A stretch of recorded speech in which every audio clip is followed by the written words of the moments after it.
Good morning दोस्तों, स्वागत है आपका Pradeep Kumar education YouTube channel में।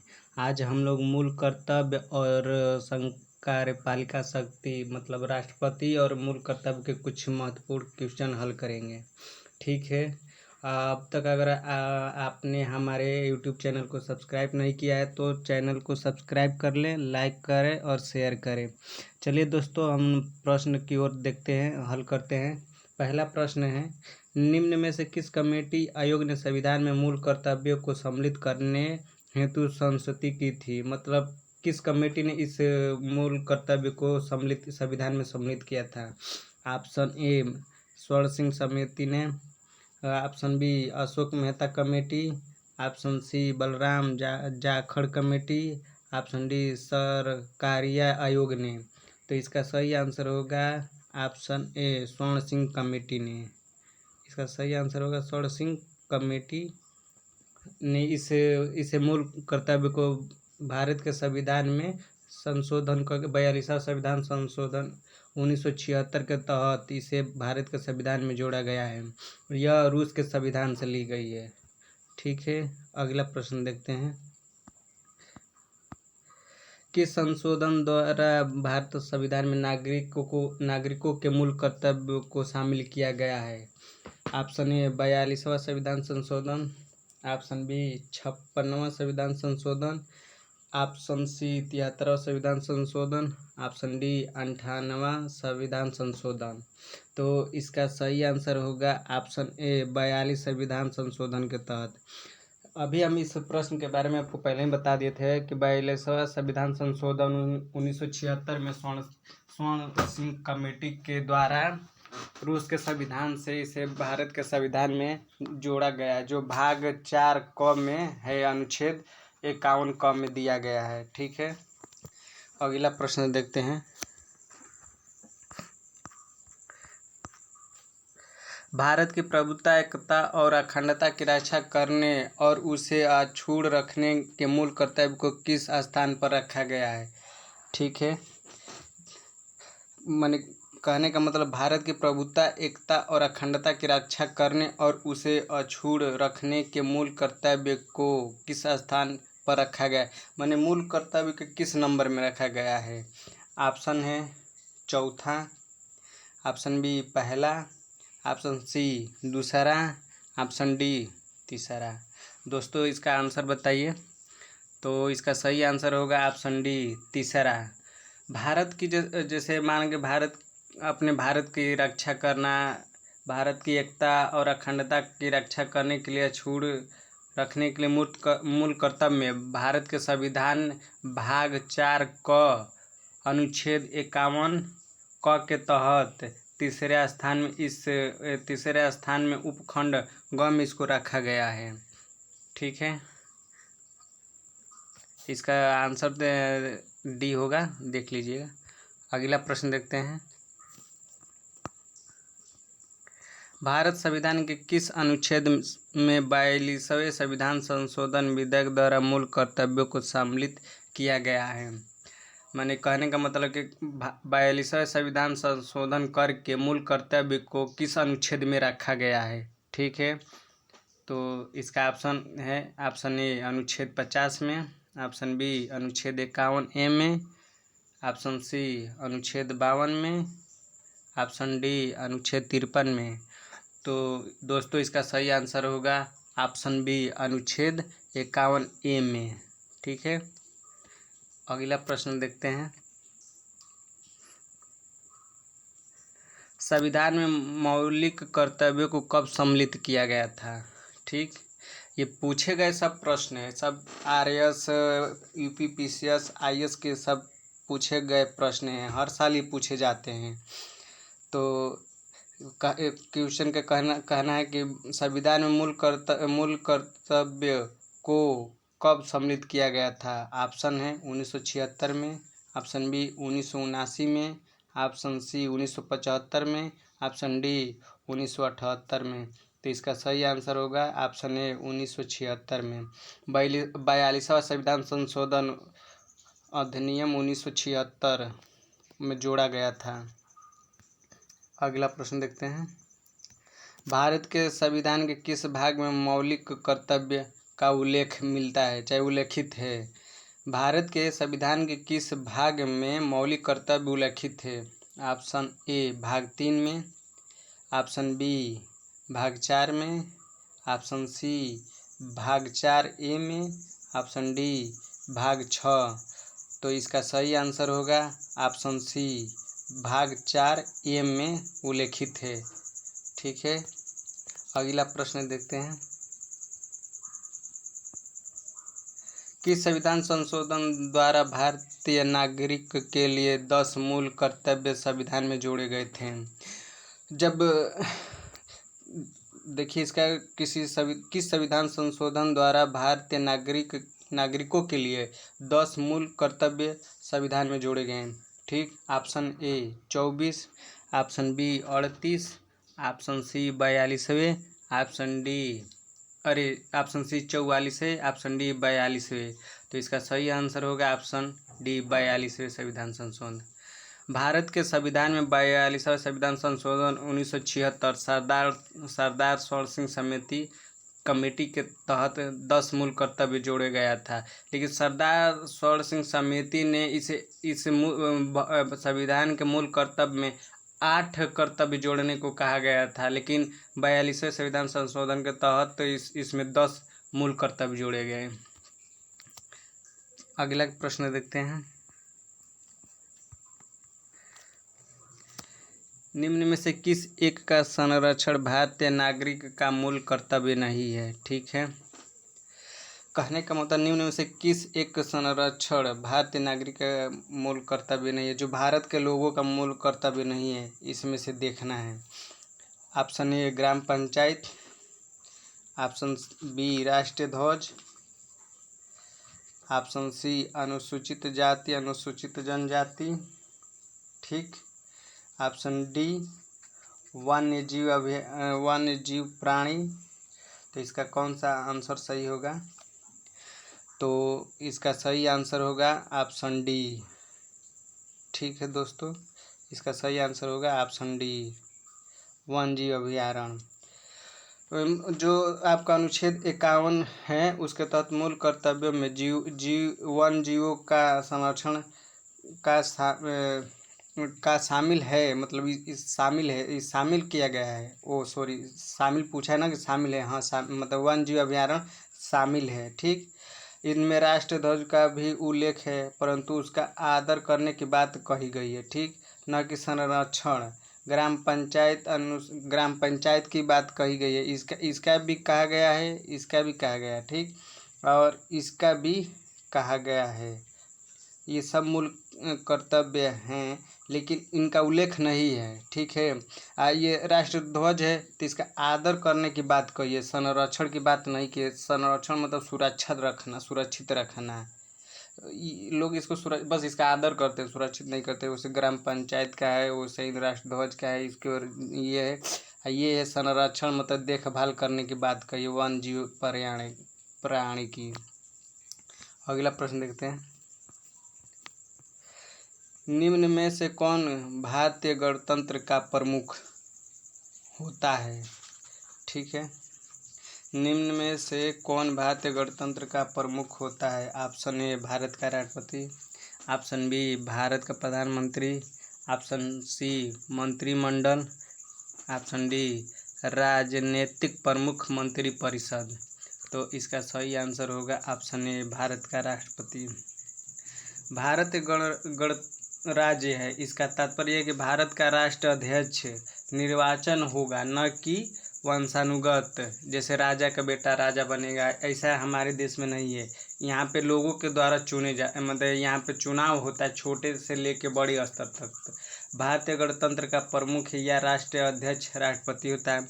इसका चुनाव, जो राष्ट्रपति का चुनाव होता है, अप्रत्यक्ष प्रणाली द्वारा होता है। ठीक, अगला प्रश्न देखते हैं। भारत का कार्यपालिका अध्यक्ष कौन है? जो भारत की कार्यपालिका है उसके अध्यक्ष कौन होता है?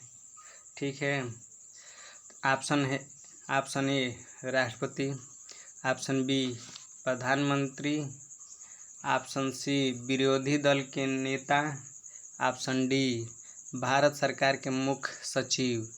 तो इसका सही आंसर होगा ऑप्शन ए राष्ट्रपति।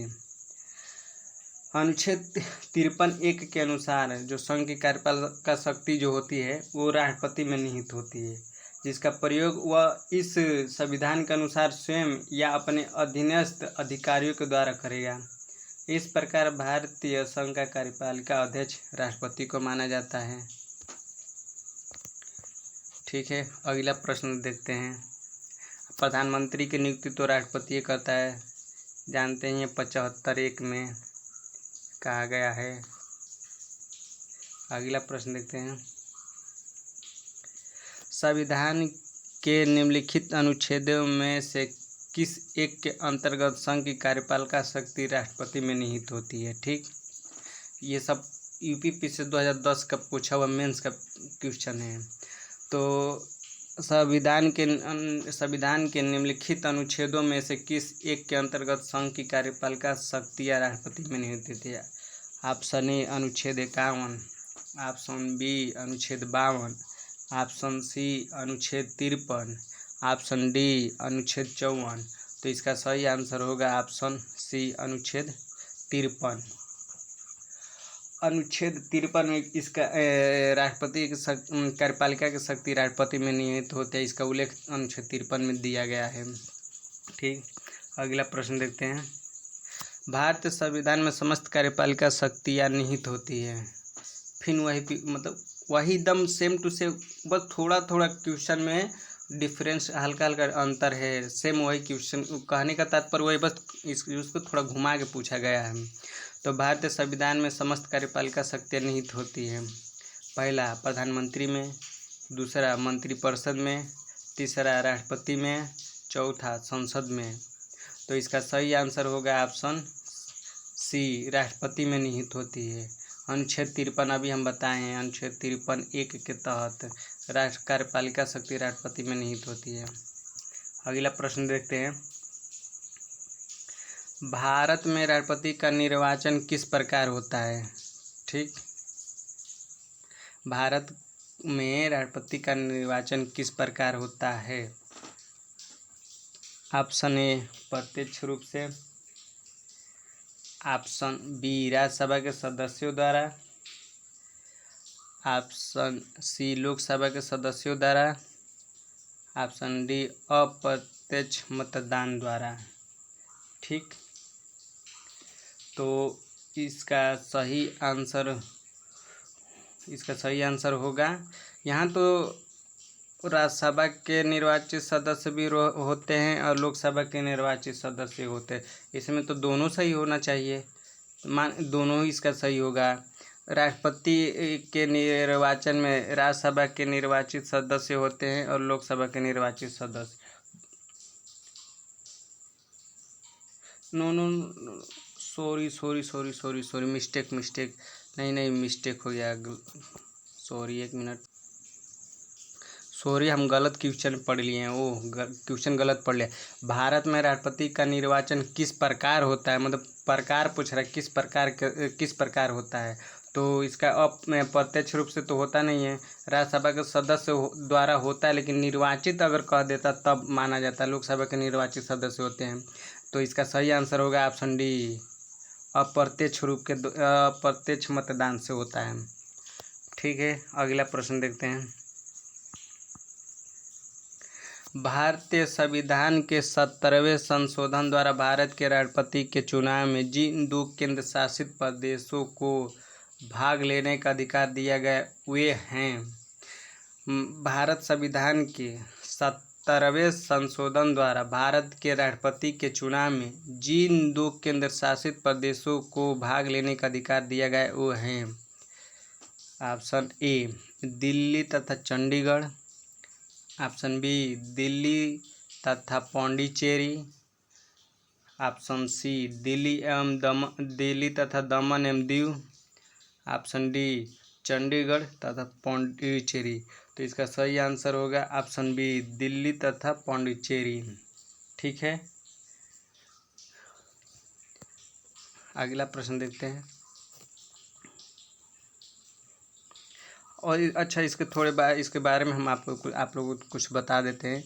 देखिए, जैसे ये दिल्ली पौंडीचेरी है ना, दिल्ली पौंडीचेरी विधानसभाओं के निर्वाचित सदस्य, विधानसभा के निर्वाचित सदस्य 17वें संविधान संशोधन 1992 में इसको जोड़ा गया था, इन दोनों को जोड़ा गया था। राज्यों के विधान परिषद के सदस्य इस निर्वाचक मंडल में शामिल नहीं होते। ठीक,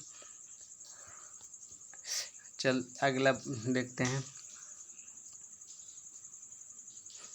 निम्नलिखित में से कौन भारत के राष्ट्रपति के निर्वाचन हेतु निर्वाचक गण से सम्मिलित नहीं है?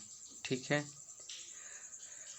मैंने प्रश्न का कहने का मतलब कि राष्ट्रपति के निर्वाचन में इसमें से कौन निर्वाचक गण मतलब शामिल नहीं होता है, जो उसमें वोट नहीं करता है, राष्ट्रपति के चुनाव में भाग नहीं लेता है। ऑप्शन ए लोकसभा के निर्वाचित सदस्य, ऑप्शन बी राज्यसभा के निर्वाचित सदस्य, ऑप्शन सी राज्यसभा के विधानसभाओं के निर्वाचित सदस्य, ऑप्शन डी राज्यों के विधान परिषदों के निर्वाचित सदस्य। ठीक है, तो इसका सही आंसर होगा ऑप्शन डी, राज्यों के विधान परिषद के सदस्य निर्वाचन में भाग नहीं लेते हैं। जो राज्यों के विधान परिषद के निर्वाचित सदस्य है वो राष्ट्रपति के चुनाव में भाग नहीं लेते हैं। लोकसभा के निर्वाचित सदस्य लेते हैं, ठीक, राज्यसभा के लेते हैं, और राज्यों के विधानसभाओं के निर्वाचित सदस्य दिल्ली और पुडुचेरी के ये लेते हैं। ठीक है, अगला प्रश्न देखते हैं। भारत के राष्ट्रपति चुने जाते हैं। ठीक है, भारत के राष्ट्रपति चुने जाते हैं। ऑप्शन ए केवल राज्यसभा के सदस्यों द्वारा, ऑप्शन बी केवल लोकसभा के सदस्यों द्वारा, ऑप्शन सी केवल राज्यों के विधानसभाओं और लोकसभा के सदस्यों द्वारा, ऑप्शन डी राज्यसभा, लोकसभा और राज्यसभा के विधानसभाओं के निर्वाचित सदस्यों द्वारा। तो इसका सही आंसर होगा ऑप्शन डी। ठीक है, ये राज्यसभा, लोकसभा और राज्यसभा के विधान सभाओं के निर्वाचित सदस्य मिलके हमारे देश के प्रथम नागरिक राष्ट्रपति का चुनाव करते हैं, जिनका कार्यकाल 5 वर्ष का होता है। ठीक है, अगला प्रश्न देखते हैं। भारत के राष्ट्रपति के उम्मीदवार के लिए क्या आवश्यक नहीं है? ठीक, मैंने प्रश्न कर रहा है कि भारत के राष्ट्रपति बनने के लिए आपको क्या आवश्यक नहीं है। पहला 35 वर्ष आयु हो, ऑप्शन बी पढ़ा लिखा हो, ऑप्शन सी सांसद चुने जाने की योग्यता रखता हो, डी देश का नागरिक हो। तो इसका सही आंसर होगा ऑप्शन बी पढ़ा लिखा। माने अगर हमारे देश में अगर कोई व्यक्ति पढ़ा लिखा नहीं हो, अंगूठा छाप उसका कुछ ना है, वो भारत का राष्ट्रपति का चुनाव लड़ सकता है, चाहे ग्राम प्रधान का लड़ सकता है, किसी भी चुनाव में वो भाग ले सकता है, छोटे से छोटे और बड़े से बड़े में। वो पढ़ा लिखा भी ना हो तो चल सकता है।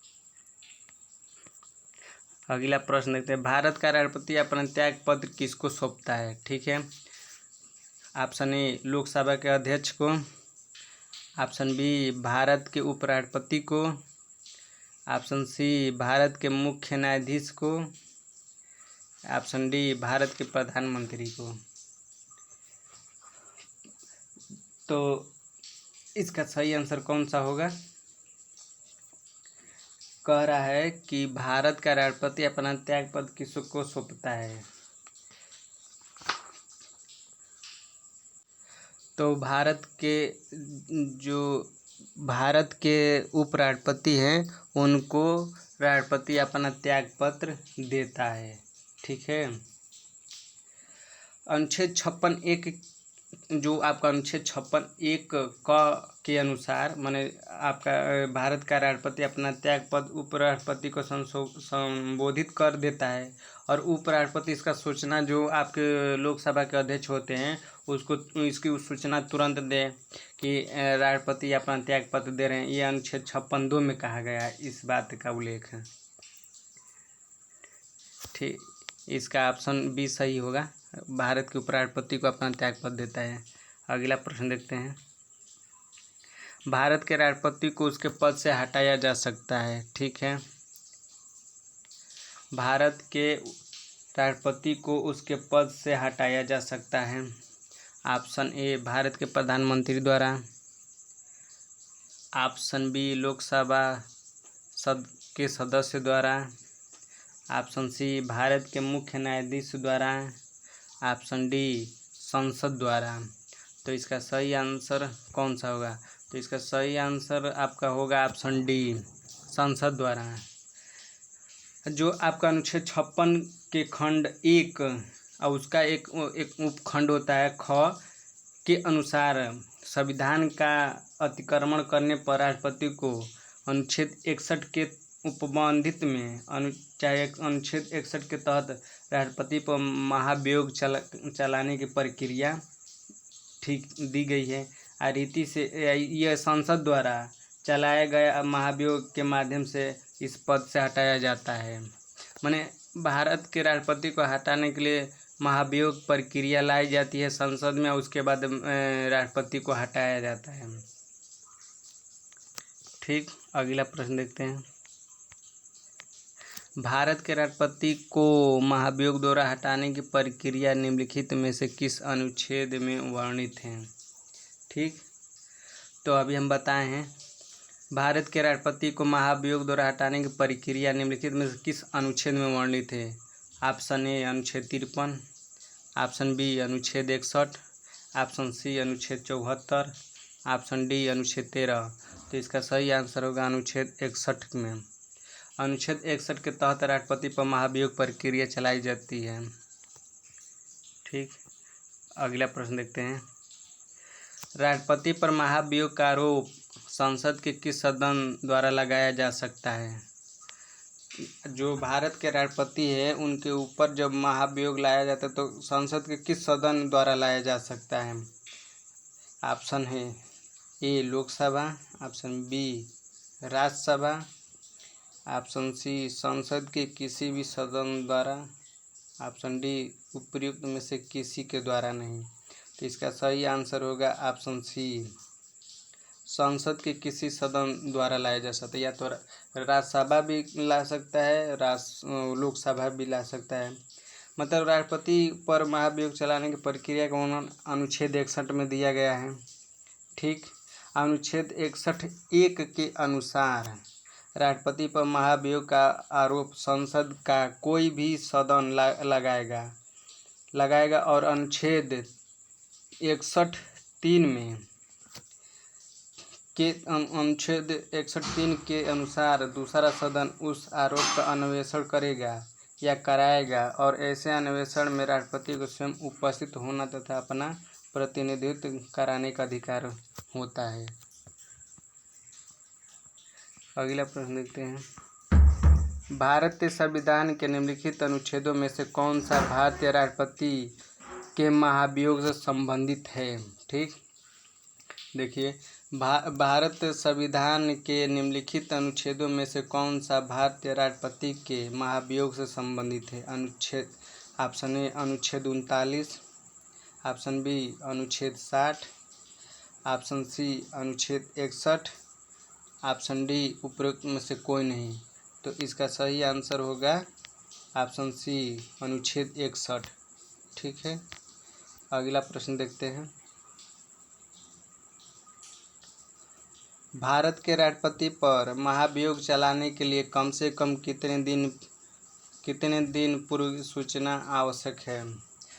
भारत के राष्ट्रपति को महाभियोग प्रक्रिया चलाने से पहले राष्ट्रपति को कितने दिन तक पहले उनको सूचना देनी चाहिए? ऑप्शन ए 7 दिन, ऑप्शन बी 14 दिन, ऑप्शन सी 21 दिन, ऑप्शन डी 30 दिन। तो इसका सही आंसर होगा 14 दिन। भारत के उपराष्ट्रपति पर महाभियोग संविधान के अतिक्रमण के आधार पर चलाया जा सकता है जब संसद कोई सदन इस प्रकार का आरोप लगाए। संविधान के अनुच्छेद 61(2) में 2 के अनुसार ऐसा कोई आरोप तब तक नहीं लगाया जाएगा जब तक कि ऐसा आरोप लगाने की प्रस्तावना किसी ऐसे संकल्प में अनुविर्तिष्ट नहीं है जो कम से कम 14 14 दिन की लिखित सूचना दिए जाने के पश्चात प्रस्तावित किया गया हो। इस प्रकार 14 दिन की अग्रिम सूचना के साथ राष्ट्रपति को सूचना दी जाती है। ठीक।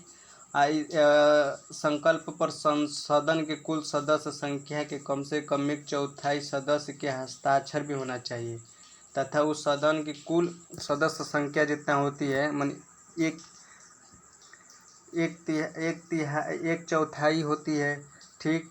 उसके वो सिग्नेचर होंगे तथा उस सदन की कुल सदस्य संख्या के कम से कम 2/3 बहुमत होना चाहिए। ठीक। 2/3 बहुमत द्वारा ऐसा संकल्प पारित होना चाहिए, तब जाकर राष्ट्रपति अपने पद से इस्तीफा देते हैं। भारत के राष्ट्रपति का रिक्त स्थान भर लिया जाना चाहिए। जब भारत के राष्ट्रपति का पद खाली हो जाता है तो वो कितने महीनों में चाहे कितने दिनों में भर लिया जाना चाहिए? ऑप्शन ए 90 दिनों में, ऑप्शन बी 6 माह में, ऑप्शन सी 9 माह में, ऑप्शन डी 1 वर्ष में। तो इसका सही आंसर होगा ऑप्शन बी 6 माह में। संविधान का अनुच्छेद आपका 62(1) में राष्ट्रपति पदावधि की समाप्ति से पूर्व रिक्त स्थान को भरने के लिए निर्वाचन पद्धति समाप्ति से पहले, जब राष्ट्रपति का पद समाप्त होने से पहले चुनाव करा लेना चाहिए। या अनुच्छेद 62(2) के अनुसार यदि राष्ट्रपति की मृत्यु चाहे पद अपना छोड़ दे जाने के कारण हुई हो तो उसके रिक्त पद को भरने के लिए निर्वाचन पुनः करने की तारीख के पश्चात शीघ्र ही 6 माह के अंदर भारत के राष्ट्रपति का दोबारा चुनाव फिर से चुनाव करा लेना चाहिए। बस आज के लिए इतना ही, यही लास्ट क्वेश्चन था दोस्तों। तो हमारा वीडियो कैसा लगा? अगर वीडियो अच्छा लगा तो शेयर करें, लाइक करें और कमेंट करके बताएं कि वीडियो कैसा लगा। और हमारे चैनल को अब तक आप लोगों ने सब्सक्राइब नहीं किया तो हमारे चैनल को सब्सक्राइब कर लें। जय हिंद दोस्तों।